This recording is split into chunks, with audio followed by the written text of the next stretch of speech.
कि सनम फैसला कीजिए. News Services Division of Akashvani presents Northeast Diary.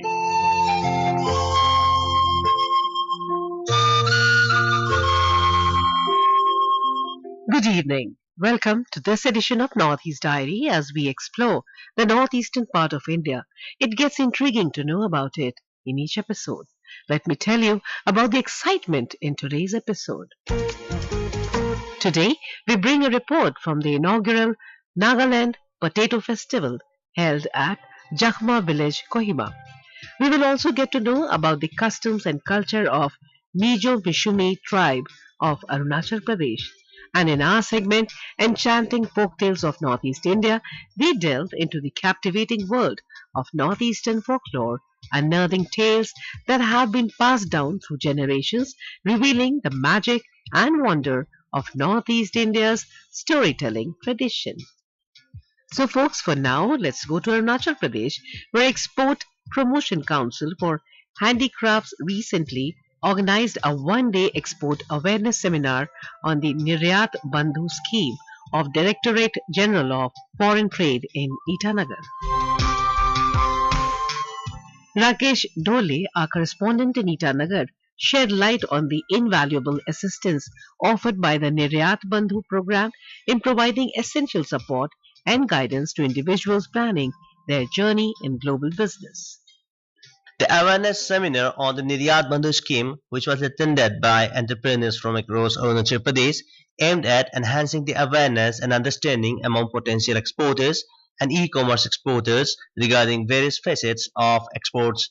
Through interactive sessions, presentations, training and discussions, participants gained insights into export procedures, policies and opportunities, thus empowering them to navigate the global trade landscapes more effectively.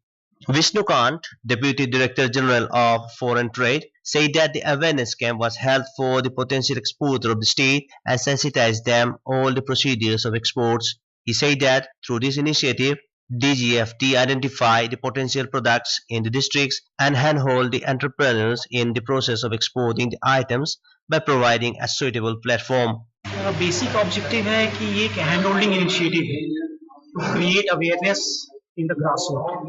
जो भी potential exporters हैं उनको जो भी procedures है exports के उसके बारे में बताते हैं. हम लोग जहाँ पे पोटेंशियल प्रोडक्ट्स है डिस्ट्रिक्ट्स में उनको हम लोग आइडेंटिफाई करते हैं और वैसे पोटेंशियल एक्सपोर्टर्स को हैंड होल्ड करके यहाँ पे जितने भी सक्सेसफुल एक्सपोर्टर्स हैं उनको बुलाते हैं, एक्सपोर्ट प्रमोशन काउंसिल्स को बुलाते हैं, एक प्लेटफॉर्म देते हैं, डिस्ट्रिक्ट के ऑफिसर्स भी आते हैं और वो सब मिलके जो भी एक्सपोर्टर्स हैं उनकी परेशानियों का निदान करते हैं, साथ साथ हैंड होल्डिंग, क्योंकि उनको जो भी परेशानियां हैं वो ऐसे प्लेटफॉर्म पे आके अपने जो भी कंफ्यूजन है, जो भी इश्यूज है वो रिजॉल्व कर सकते हैं. Ms. Jasmina Jiliang, who is also an eminent exporter of handicraft and handloom from Northeast region, said that Arunachal Pradesh has huge natural resources, handicraft skills and other natural fibers. She said that even after having such huge potential, there is not a single exporter from the state in this field. On behalf of the Export Promotion Council for Handicraft, she said that it will ensure that the first exporter from the state comes out very soon. I hate to say this, but although Arunachal Pradesh has a lot of resources, be it skills, be it crafts, be it the other natural fibers, we still haven't seen a single exporter who has emerged from your state. So today, I give my guarantee on behalf of the Export Promotion Council that we will ensure that the first exporter from the state comes out. You said not a single exporter has emerged from this state, Arunachal Pradesh. So what can be the reason behind this? I think there are multiple reasons for that. One, I think it's a lack of capacity. Two, it could be designs and upgradation of the skills. These three factors, I think, have not been too kind to the entrepreneurs who are here. But I feel that if these gaps are addressed, Arunachal Pradesh can surely see a boom in exports, particularly in the textiles and crafts sector. The overall goal of the Directorate General of Foreign Trade Niryat Bandhu scheme is to use international commerce and e-commerce export as a catalyst for economic development and to support exporters to accelerate India's exports growth trajectory by making it easier for new exporters to enter the market and equip them with the information and abilities they need to compete on the international stage. The program aimed at increasing India's export competitiveness. For Northeast Diary, this is Rakesh Dore, Akashvani News, Itanagar. Breaking ground in agricultural celebration, the inaugural Nagaland Potato Festival unfolded in the quaint village of Jakhma, nestled within the picturesque Kohima district on May 10th. The festival emerged as a platform dedicated to championing the cause of organic potato cultivation, fostering its growth and bestowing well-deserved acknowledgement within the state. Our correspondent Asuno from Kohima presents a glimpse into the festival's vibrant highlights in this exclusive report. In the first of its kind for the state of Nagaland, Potato Festival was held at Jakama village, the southern Angami region in Kohima district. Organized by a group of like-minded people, the Potato Festival is a platform not only for the local farmers within the Jakama village and southern Angami region, but also farmers of the other districts of Nagaland. This festival coincides with the potato harvest time, where there are 2 times to harvest potato. In the paddy field, it is cultivated in January and in the mountains around April to September. Organizers of the first potato festival, Tepu Torvichas, said, The first potato festival of Nagaland, so it's a combined effort of individuals, like-minded individuals who are like interested in promoting the organic farming. Because when you talk about organic potato, it is southern Angami villages. So we have many of our farmers doing potato cultivation, but when the time of harvest, it does not reach the market. It finishes in the field itself. People come and buy the potatoes from the field itself. First and foremost is to promote the farmers. So when we promote the farmers, we promote their products. Indirectly, it goes like that. And when we promote their products, we promote the market. And when we promote the market, we are promoting the economy. When we promote the economy as a whole village is being promoted.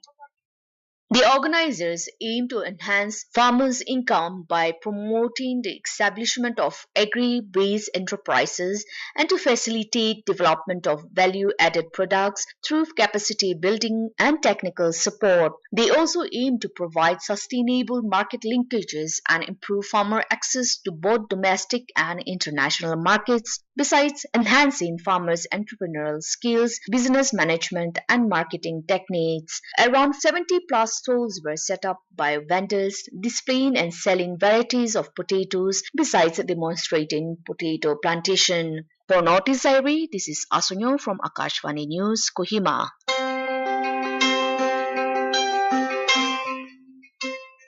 Enchanting folktales of Northeast India. Today we invite you to immerse yourself in a captivating Thai Khamti folktale titled Nang Pham and Three Suitors, narrated by senior broadcaster Kaushik Roy.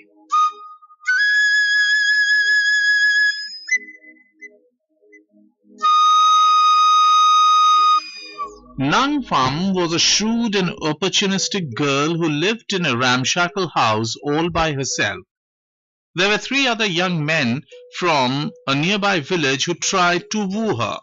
Nang Pham encouraged all 3 of them and used her wiles to get the young men to run errands for her. Tam Leng visited her in the mornings and would fetch the water from the river and tend to a vegetable garden. Hokam would appear in the afternoons and chop the firewood for her.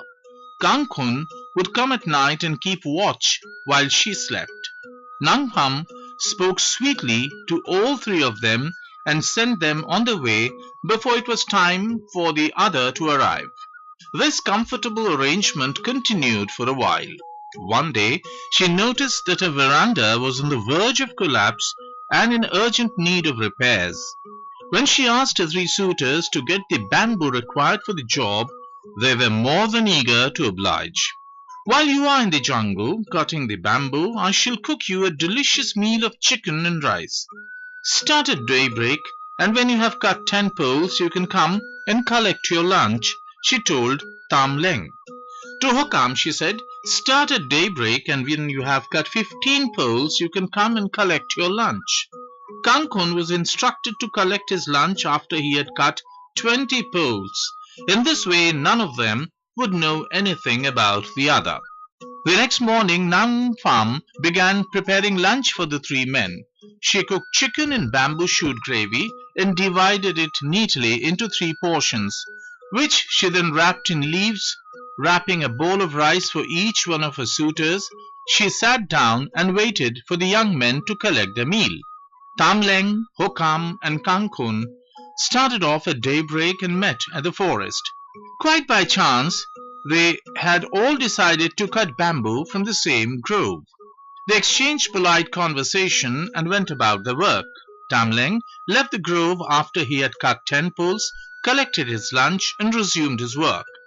Hokam went for his lunch after cutting 15 poles, and Kankun went only after he had cut 20 poles.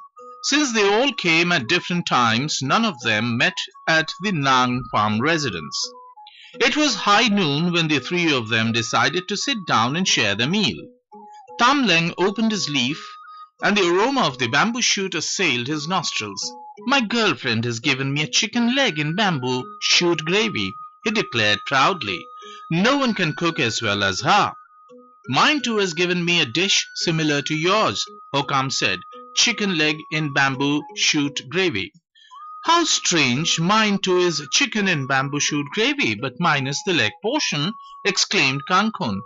Let us see if this leg belongs to your chicken, Tam Leng said jokingly, picking up his piece of chicken leg and placing it next to Kankun's piece. Hokam did the same thing with his piece. All the 3 pieces fit perfectly. It really was one bird divided into 3 portions. They looked incredulously at chicken and then at each other. What is your girlfriend's name? Tam Leng asked the other 2. Nang Pham, they replied. They also discovered that they were all cutting bamboo for the same girl without knowing it. Slowly it dawned on them that Nang Pham had only been using them for own selfish reasons. Realizing that they had been made fools of, the 3 men decided to confront Nang Pham. Let's teach her her lesson, Hokam said, and they all went to Nang Pham's house and forcibly took her with them. They decided to sell her off at the slave market in this city and took turns carrying her on their backs. Nang Pham was no lightweight, and before long the young men were exhausted from carrying their heavy burden.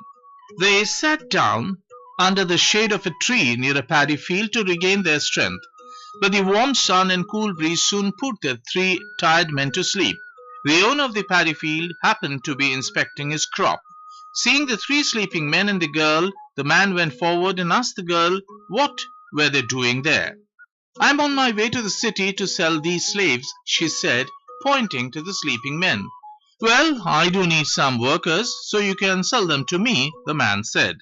They settled at a price, and after the money exchanged hands, Nang Pham made a quick getaway.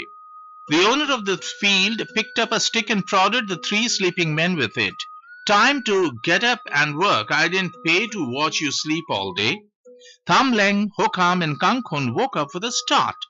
Rubbing the sleep off their eyes, they looked around and saw that Nang Pham was nowhere in sight. Instead, there was this fat man poking them with a stick and telling them to go to work.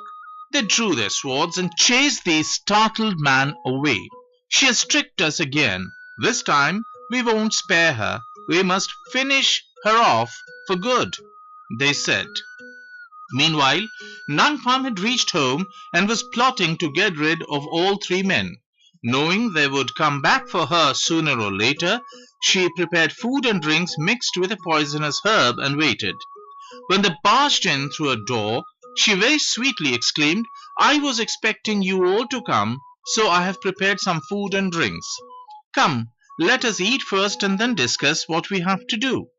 Having walked all the way in the hot sun, the three men were tired, hungry, and thirsty. The aroma of the food was too tempting to resist, and the three men ate and drank to their heart's content. The poison took effect, and soon they were all dead. Nang Pham lost no time in planning her next move. She hid two of the dead men inside and dragged Tam Leng's body out on the veranda. Sitting next to his body, she waited for someone to pass by. Sure enough, Konmuk, a foolish man, was walking along the road. Nang Pham let out a loud wail and soon had Konmuk running towards her house. "Why are you crying, sister?" she asked in a concerned manner. "I've lost my husband and I cannot even carry him to his grave," she sobbed. Konmuk thought it was an opportunity for him to earn some quick money. "I will bury him for you if you will pay me for it," Konmuk said. "I will pay you whatever you ask," Nang Pham replied. Konmuk carried Tam Leng's body and buried him a little way off near the forest.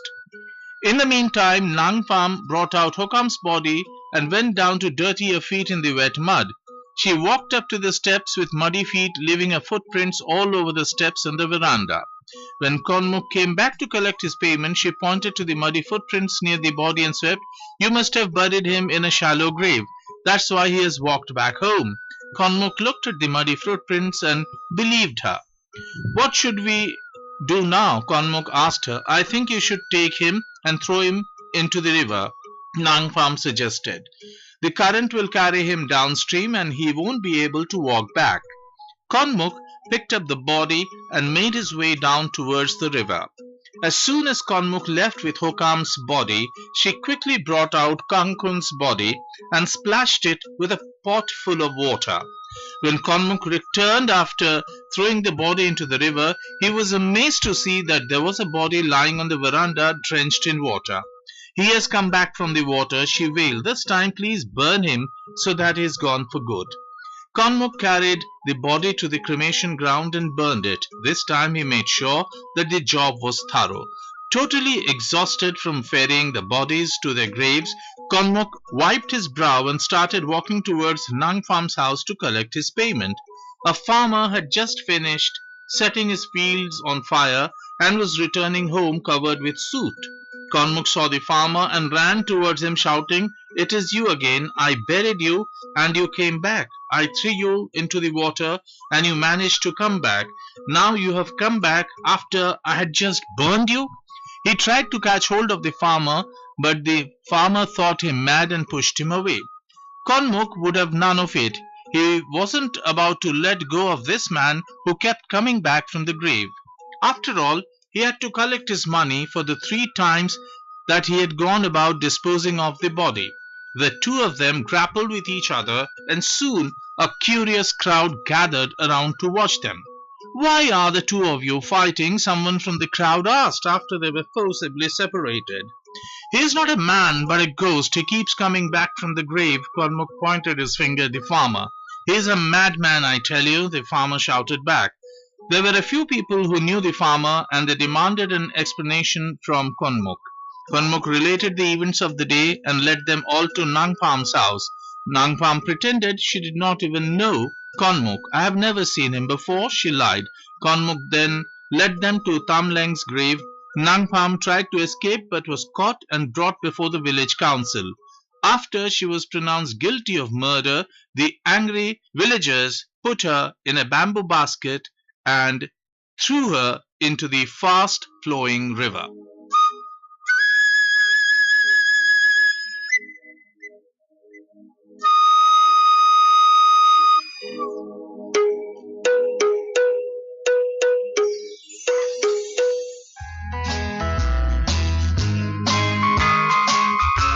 Northeast Diary program, broadcast every Thursday at 5:30 p.m., brings very interesting and enchanting stories from the 8 Indian states of Northeast India.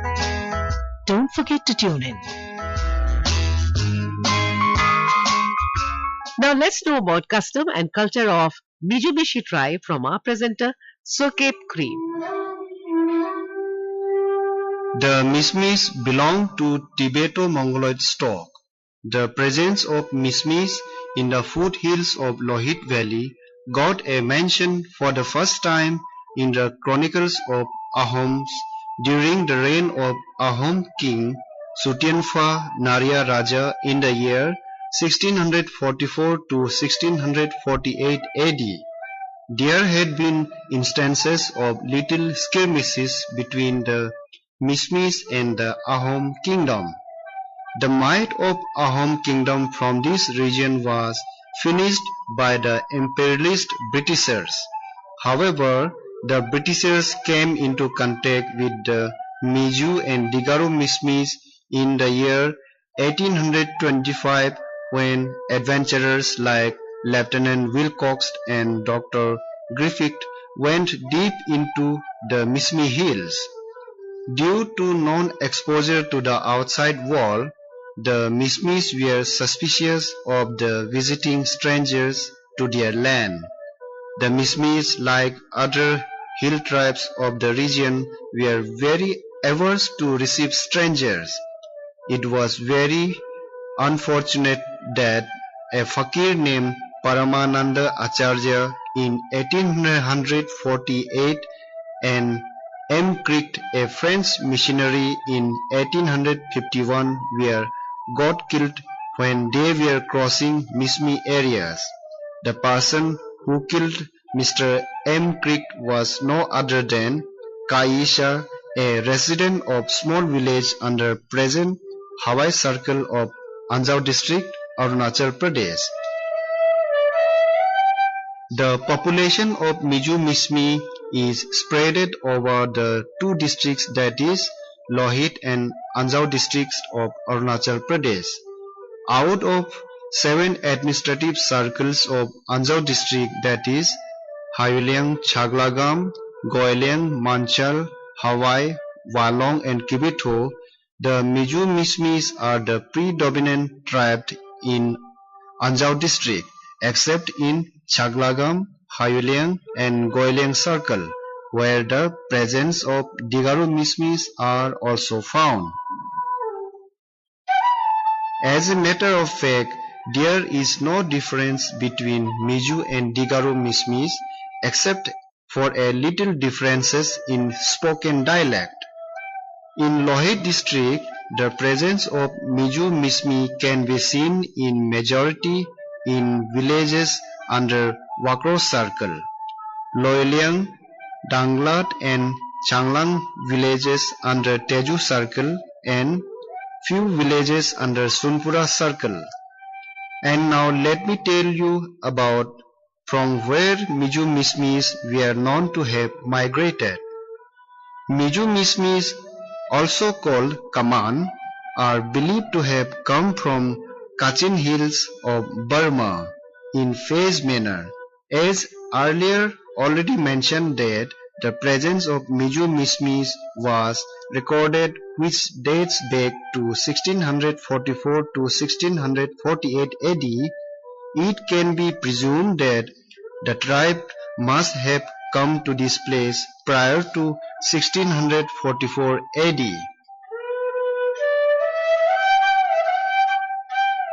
And now let us come to socio-economic, cultural and social life of the Miju Mismis.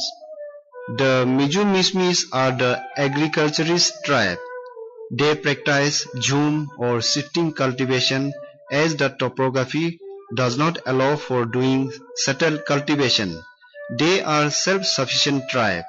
They grow maize, millet and rice as a primary crop and grow kachu, sweet potato and other horticultural crops and vegetables to supplement the primary crops. The Miju Mismis are also considered to be a most enterprising tribe. They trade koptis, also called Mismi Tita, kasturi, the inner organ of the reindeer, and also trade opium, this locally called kani, though it is illegal. People nowadays are making money from horticultural crops. Oranges and cardamom has become a main commercial crop. In spite of lack of marketing facilities, farmers are making money by transporting it to the nearest town. The Miju Mismis are having distinct culture of their own.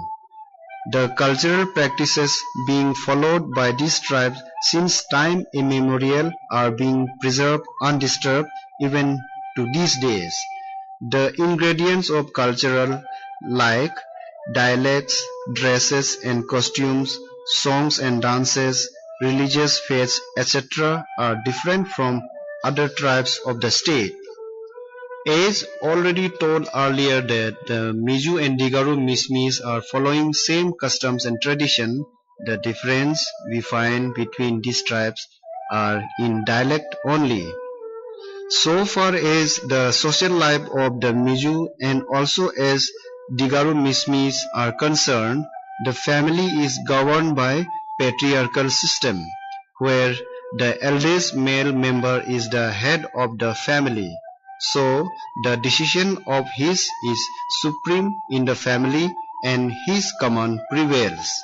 In terms of making and arranging matrimonials, the cross-cousin marriage, that is, marriage between brother's daughter and sister's son, are preferred most. Mithun is given as a bride price. Now let us come to the faith and religion of the Miju Mismis. Both Miju and Digaru Mismis follow their indigenous faith. This tribe primarily worship the goddess called Matai, the creator of universe. It is similar to the Donipolo faith followed by the Abotani race of Arunachal Pradesh, because Mismis also worship sun god. Nature like mountains, forests and rivers are also worshipped by offering domestic animals in the form of sacrifices. Miju and Digaru Mismis celebrate Tamladu festival on 15th February every year. This festival is observed to appease Goddess Matai. Goddess Matai is prayed to bless people with bumper harvest of crops on this festival. Now let us come to the food habits of the Miju and Digaru Mismis. The basic diet generally consists of the cereals, millets, vegetables and meat. Millet, maize and rice are commonly taken and they are supplemented by sweet potato, arum or kachu. A large varieties of wild leafy vegetables, roots and fruits including bamboo shoots are consumed.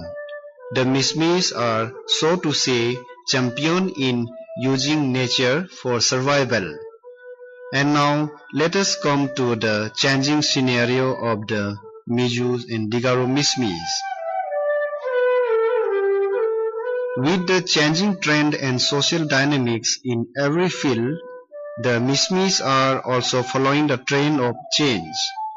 Now it is seen that every household realizes the importance of education. With the educational institution spread far and wide, the parents have no choice but to send their children to the nearest schools.